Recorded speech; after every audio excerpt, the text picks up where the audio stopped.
Hello, my viewers. I want to do a very important video because, as we all know, we are only a few hours before the US Green Card Lottery starts, or the Diversity Visa Program for the US starts. And I want you to be very well informed before you start your application, because people make many errors. And after that, after you win your green card, when you go to the embassy for the interview, you fail the interview because maybe you gave wrong information. And when you go to the embassy, you give different information. So I want you to sit down, and before you start watching, kindly subscribe, and you'll be having more and more, and I know you are going to be well informed. So have a seat, take your pen and paper, write down the points, for they will be of very great importance before you fill the green card lottery or the diversity visa program. So what is the first step? The first step, you go to the website of the US Citizen and Immigration Services, the US Citizenship and Immigration Services website, and you click the green card lottery and follow the procedures. You are going to get a form. You are going to get a form whereby you are going to fill all your information, your biographical information, your date of birth, your gender, your marital status, your number of children. You are going to see all the information in that form, and kindly fill the form very carefully, because, for example, there's where you are going to feel whether you are married or not. And if you are married, you are going to feel you are married. If you are divorced, divorced. If separated, separated. Number of children and all that. So, if you are married, customarily, or you did a church wedding, or you did a whatever wedding, and you do not have a marriage certificate, remember, when you feel that you are married in the form, the green card application form, when you are going to the embassy, after winning the green card, you will be required to show a marriage certificate. You cannot go to the embassy and tell the embassy or the visa officer that I am married, but I did not do a church wedding, that I did not do an attorney general wedding, I do not have the marriage certificate.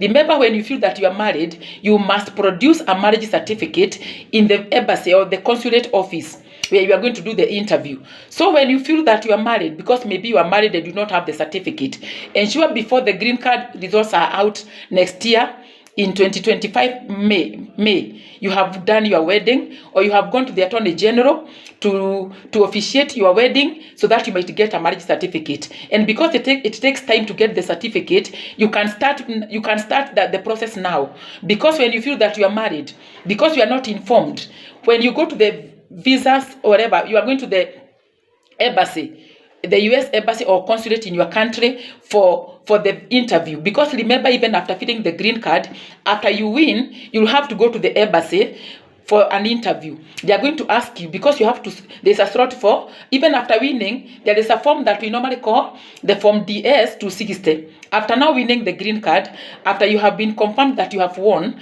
there is a form that you are going to fill online that is called DS-260, that will bring you very many questions, even security questions, even whatever your social media activities, social media handles.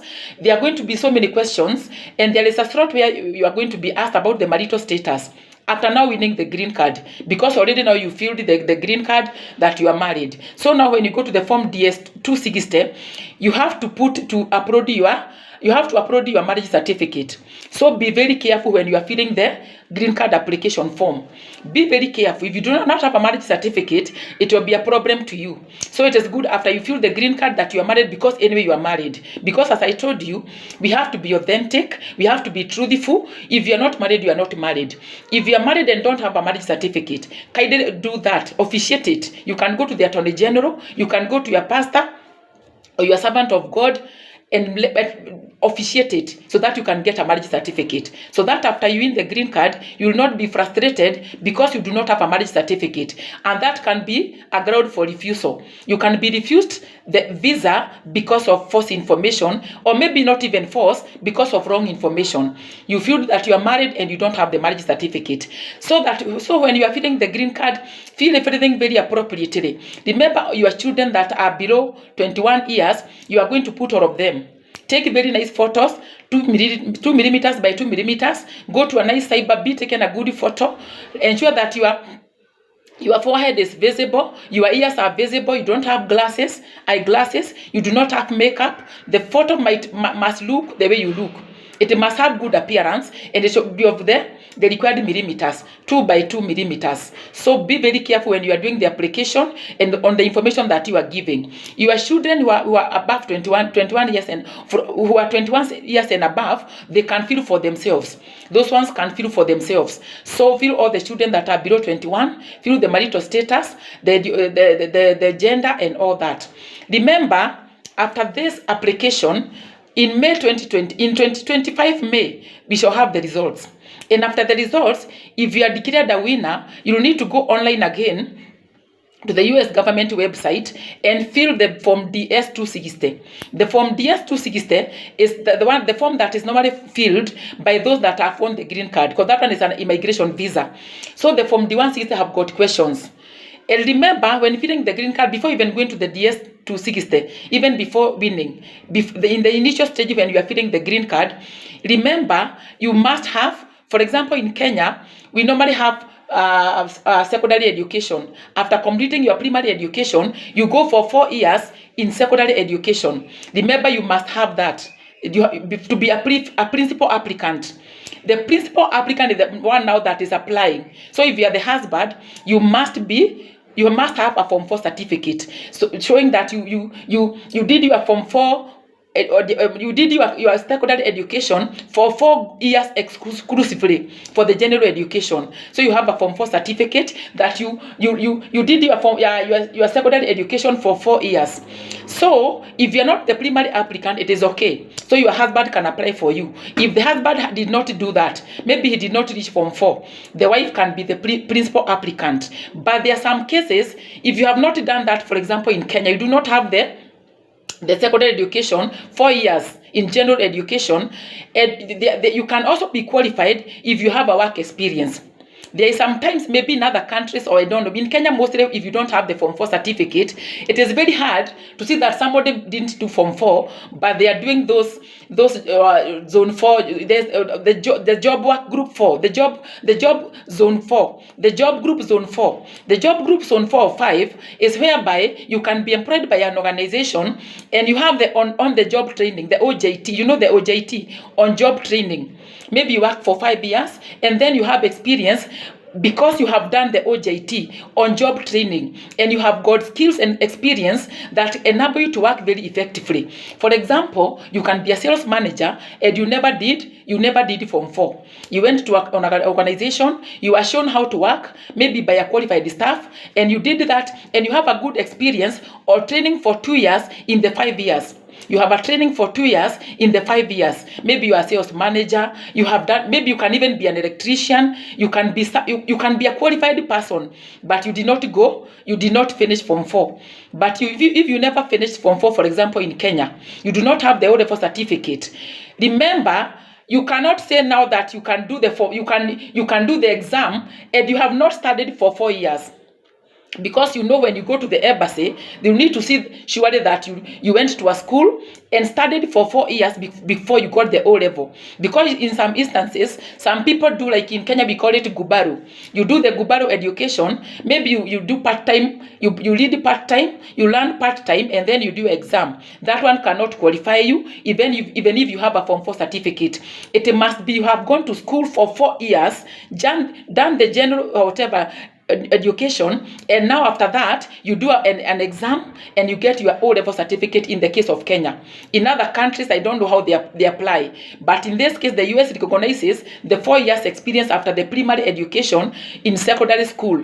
4 years, exclusive 4 years being in school, not part-time. I am working, but because I did not do Form 4, I decided that I can do part-time education. That one it will not qualify you. So in this case, you must have a Form 4 certificate that you went to school for 4 good years, and after that you did an exam, because it will be proven. And you know what? If you lie, we have got information from your schools. They normally do their background checks, because even after winning, you have to go to the NEC website and upload your Form 4 certificate, and you need to go with it even to the interview.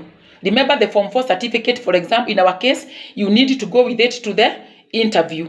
So do not lie because you need it. Even when you are filling the DS whatever, the DS 260, you are going to upload that Form 4 certificate. So if you have a job, maybe you didn't finish Form 4, but you have a job zone 4. Job zone 4. Job zone 4 or group 4 is whereby you have some qualifications. Maybe you have some training for 2 years or a work experience within 5 years that qualifies you to be you can be an electrician, you can be a sales manager, you can even be a real estate manager or something like that. But if you don't have that, you have to have the education qualification. So be very careful with what you fill. If you're not the principal applicant, it's no problem. The father can fill for the husband can fill for the wife and the children. The wife can fill for the husband and the children if the husband is not qualified. But if both of you are qualified, for example, in our case in Kenya, you are qualified because you did your O-level education. You did 4 years. You Form 1, Form 2, Form 3, and Form 4, and you did your O-level certificate, and you have your O-level certificate. You did your O-level exams. You qualify both of you. So both of you can apply as 2 principal applicants so that you can get 2 slots to increase your chances of winning the green card. So you can do them 2 of you. So if you are both qualified, maybe having the work experience or the education experience, you can have the 2 slots. So note this. And nowadays, unfortunately, they will also want, when you are filling the DS 260 after winning the green card, you are going to fill the social media handles that you have. If you have Instagram, if you have Facebook, whatever you do on in the social media will also affect you, because they will also need your ID. It's normally called your hot ID. Your hot ID to access those social media platforms. Maybe you have Facebook, you have Instagram, and all that social media platforms. So remember, your user ID will be needed. So whatever you do in the social media, be very careful, be very watchful, for it can make you to have a refusal if they see that you did things in the social media that are not good, that are antisocial or such kind. So when you are filling the DS 260, be very accurate, because after you fill it, you submit it you submit it, and that is what is going to be used during the visa interview. So before you submit the form, read very carefully. There are very many questions. Number 1, 2, 3, 4, all down. And after you finish filling answering the questions, the questions, your biographical questions regarding your children, regarding your date of birth, marital status, and all that, please kindly go back and review your answers. Because some answers may look so simple, but they are very tricky. You might answer yes, you are supposed to answer no. So go back up, calm down, reviewing your questions before you submit. And before you submit, please print that form. Print the form, have the hard copy with you, so that when you go you are going to keep revising before you go to the embassy. And after submitting the form, you cannot edit again. You can never edit again. You can only now go to the embassy and say what maybe you did wrong. And now remember, the decision lies with the visa officer or the consulate officer. The decision of either giving you the visa for the diversity program or denying you lies with the consulate officer or the visa officer. So be accurate when you are filling the DS 260. Be accurate when applying for the green card. And when you go to the embassy, be very accurate and answer all the questions very carefully, and you are going to win the green card. So I wish you good luck in the DV lottery. It is only a few hours. Put it to God in prayers, and God can grant you that chance to go and work in the US, to live in the US permanently. Because I told you, do never maneuver in the wrong ways. Whatever you do, whatever you say should be truthful, and you are going to have an easy time. So have your passport ready. Even if you don't have a passport, you can apply. But after the application, ensure that now you apply for the passport, so that in May 2025, you'll be having your passport ready. They might tell you to show you the passport, to show them the passport in the visa interview. Have your passport ready. Have the passport of your dependents ready. Be prepared for the application. And after the application in 2025, be prepared to fill the form DS260 with all the information. If you are divorced, have your divorce certificate. If you are separated, have the separation certificate. Education certificate for Form 4 or the whatever in your country, the certificates the certificate, the educational certificates, have them ready with you so that you are not going to have a hard time, or you are not going to be given a refusal. Like in Kenya last time, the previous one that have already passed, 3,000 and something people passed, applicants passed, but only but some of them did not pass the interview. Some of them did not pass the interview because of the mistakes that they made. You feel that you are married, but you don't have the marriage certificate. So when you are going to the interview, or when you are filling the DS-260 the form, you do not have the marriage certificate. And remember, some processes normally take time. You can apply for the marriage certificate, then it take time.